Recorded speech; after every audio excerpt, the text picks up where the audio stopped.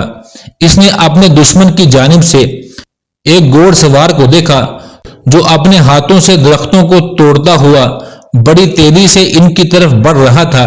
وہ سمجھ گیا کہ یہ وہی سپہ سالار ہے جس نے زندہ شیر کو پکڑا تھا اور اب اس نے حملہ کرنے کی غرض سے ہماری طرف بڑھتے ہوئے درختوں کی شاخوں کو توڑنا شروع کر دیا ہے۔ اگر اس نے ہمیں بھی درختوں کی شاخوں کی مانند توڑنا شروع کر دیا تو سپاہیوں کی ہڈی پسلی ایک ہو جائے گی۔ معلوم ہوتا ہے کہ سپہ سالار کوئی معمولی آدمی نہیں ہے، وہ ضرور کوئی دیو ہے۔ سپاہی خوفناک منظر دیکھ کر زور زور سے چلانے لگا۔ پھر اس کی نگاہ سپہ سالار کے پیچھے پڑی۔ دشمن کی فوج مقابلہ کرنے کے لیے سر پر آن پہنچی تھی۔ سپاہیوں کے خوفناک انداز میں چیخنے اور چلانے سے دشمن کے خیموں میں ایک کھلبلی سی مچ گئی۔ وہ برابر چلا رہا تھا، دوڑو دوڑو، اپنی جانیں بچاؤ۔ زندہ شیر کو پکڑنے والا مشہور سپہ سالار ایک بھاری بھرکم فوج لے کر آ چکا ہے۔ جس فوج کا سپہ سالار اتنا طاقتور ہو وہ ہمارا کیا حال کرے گا؟ یہ سن کر دشمن کے سپاہی خوف زدہ ہو گئے اور وہ سب گھوڑوں پر بھاگ کھڑے ہوئے۔ ان کا بادشاہ اورنگ شجاع اپنے خیمے میں بیٹھا ہوا میدان جنگ کی صورتحال دیکھ رہا تھا۔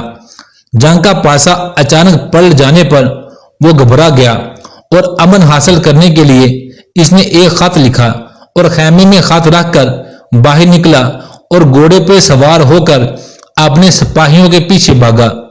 خوفزدہ بادشاہ نے پیچھے مڑ کر بھی نہ دیکھا۔